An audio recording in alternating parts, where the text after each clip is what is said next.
there money involved? No. There's no money involved. My friend Nate will give you money if you win. All right.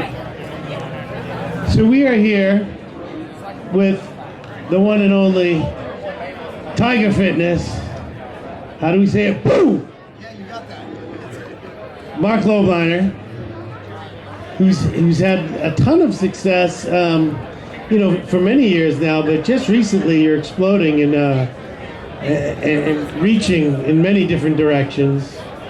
Your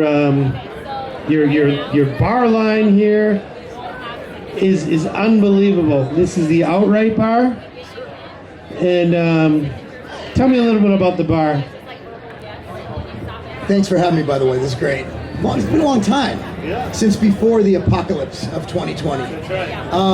Basically, the bar was created for my kids. You know, my daughter, who's actually here right now, she was playing a tournament, and she had 3 games in a row, and literally she's running 6 miles a game. She's playing center mid in soccer, which is middle of the field. You got to go back, you got to go forth. And between games, there was nothing to eat. The concessions have nothing. Protein bars, which are great. Like, I love Quest bars, love One bars at the time, but there's like 15 grams of fiber in there. Other bars have glycerin. Cliff bars and Z bars were great, but it was basically just carbohydrates. So there was nothing really to sustain energy. And I have irritable bowel syndrome, so I couldn't eat the bars, even though I like the taste, I like the nutrition involved. So I went to the drawing board and tried to create a bar that not only my kids could eat between soccer games, but also be versatile enough to have as a snack, or if I want to eat it during pre-workout or post-workout period. And that's where we came up with the Outright bar. So really didn't come out with it to break a category, had no intention of anybody ever buying it. Who'd have thought a bar with, carbohydrate inclusion, right? Like real carbohydrate in there. At that time, all the bars were net carb bars, which are great. They serve their purpose.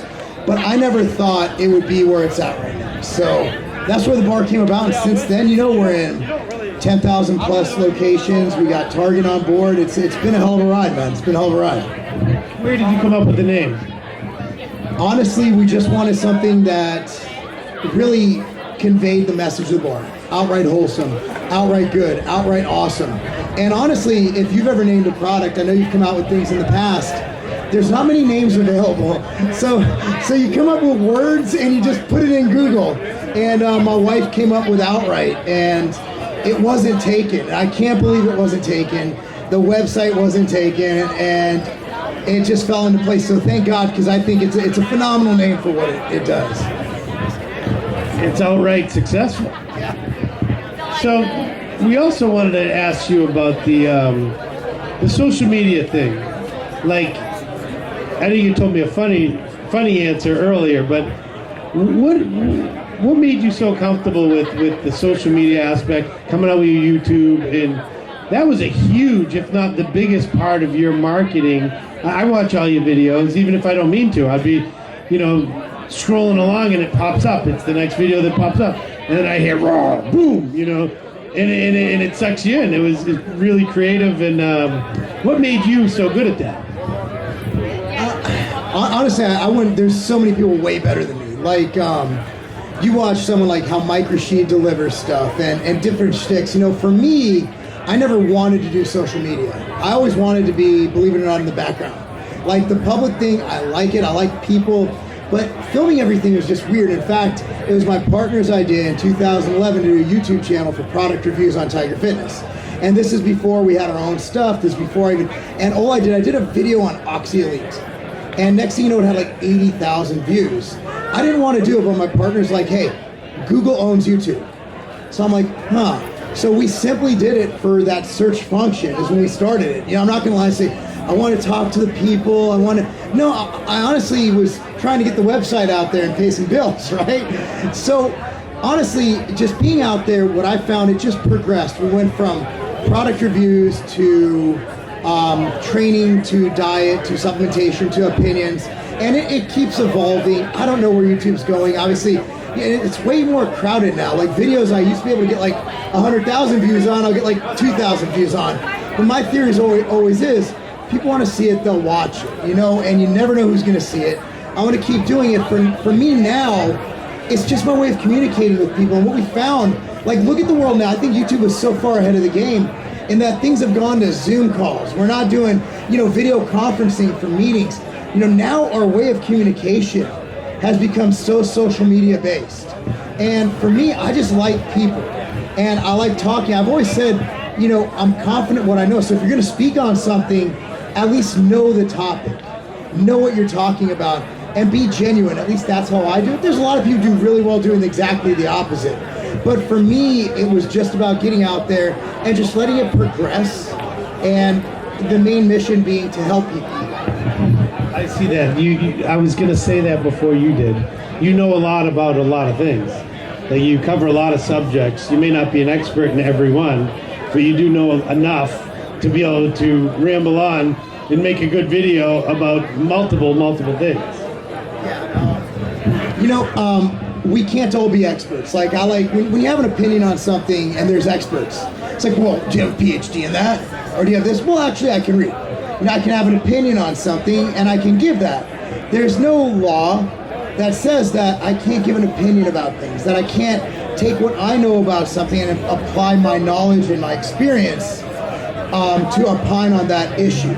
So for me, it's one of those things where fitness, health, diet, nutrition, supplementation, and other things I'm passionate about. I love history. Those are things I like to have a conversation about. When you and I have a conversation, if we're talking about, let's say, our favorite kind of shirt, how it fits. I don't have to be a seamstress to know what shirt fits me right or what fits best on my physique, right? So you can apply that. So that's the thing, is like YouTube, social media. I look at it as kind of like a public conversation that you're having with people. You can talk to thousands of people without actually talking to them one-on-one. And that's why I really like interactive features. I like lives. Those are things that you can do, but you will never be able to replace what we have here. Being able to interface with people, if you actually love what you do and care about people, this is where I thrive. This is why when everything shut down, like not having a trade show, like I'm looking through I hated trade shows. I can't wait for the Olympia if they have an expo. Like this thing today, just getting out here, shaking hands and not social distancing and being able to see people smile. Like, for me, this is heaven. Like, I will never take for granted human interaction again. For me, I thrive on this stuff, and I think a lot of people do. You're 100% right. That's why they're all here today. And Nate, what were you going to ask him earlier? Yeah, so I know you have a new product you're debuting today, right? Yeah. Is it a pre-workout? So tell us about what makes this different and why you brought this to market and launching it out today. Why is it different than what else is out there?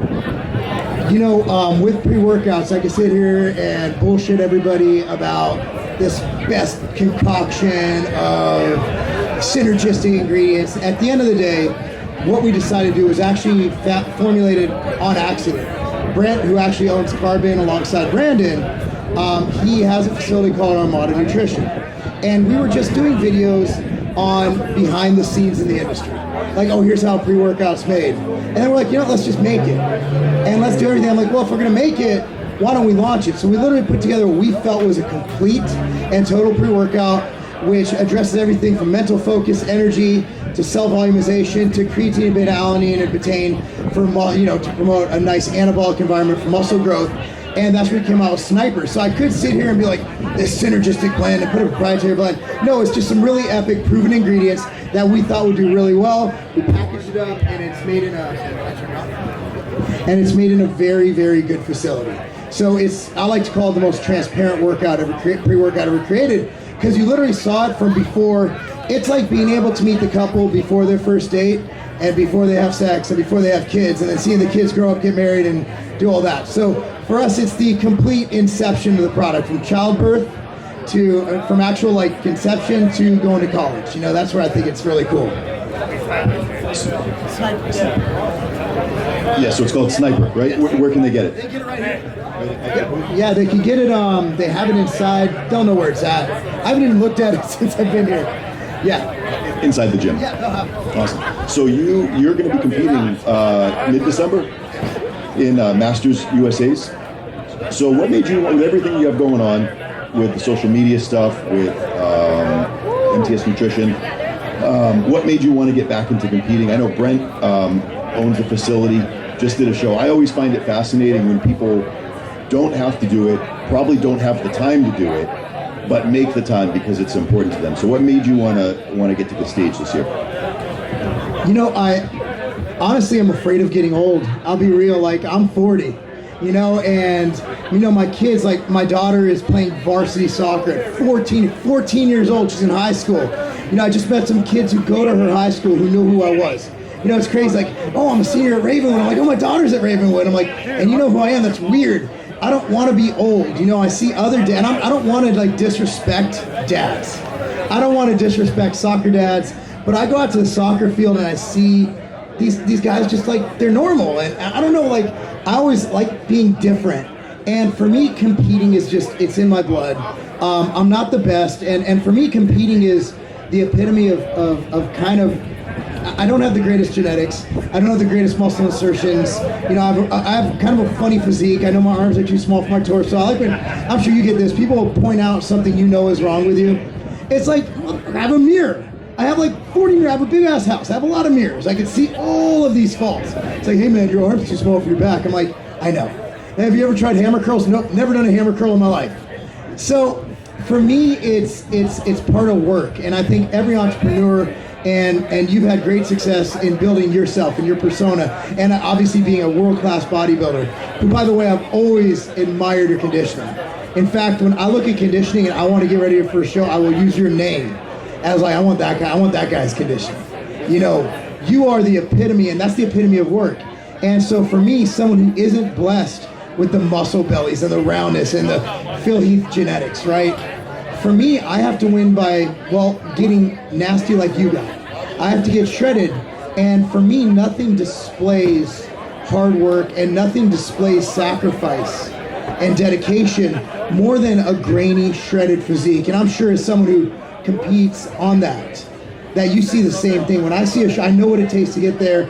I know when you're standing and you have no feet, no fat left in the bottom of your feet, and you feel that. I know how when you sit down, your ass hurts because there's no fat in your glutes.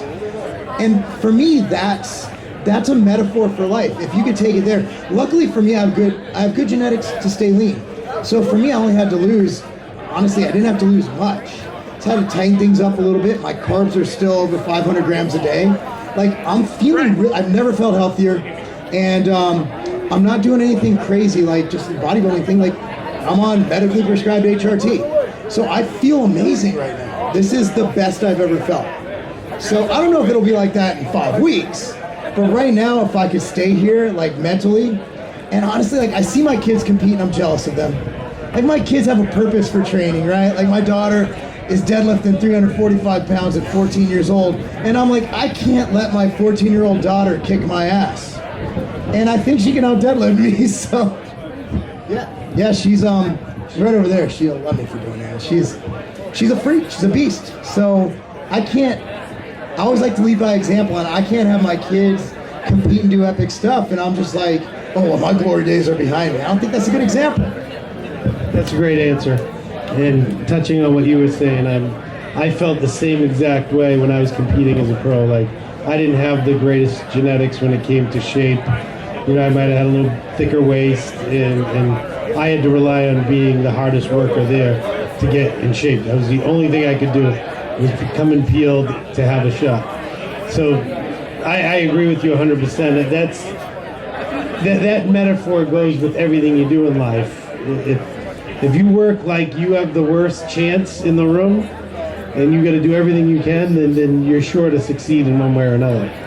So is there any other products you want to tell us about? Anything else you're launching? You mentioned a gym.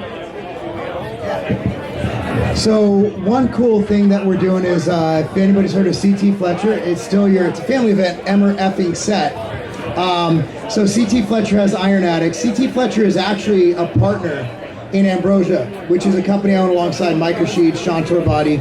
And CT Fletcher, we brought him on as a partner, or he came on board as a partner.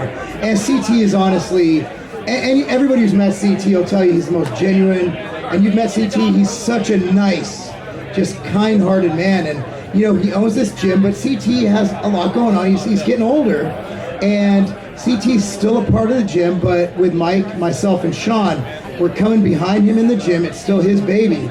we're going to reinvigorate it. We're going to get the good flooring down, get some new piece of equipment in there, and really get it out there and turn it into something special. It's in California, and who knows where that's going to take us from there as far as the Iron Addicts gym franchise is concerned. But, you know, that's just something that even if we don't make money on it, it's so important to CT that to help him and to get this where it needs to be, which is in California, the mecca of hardcore.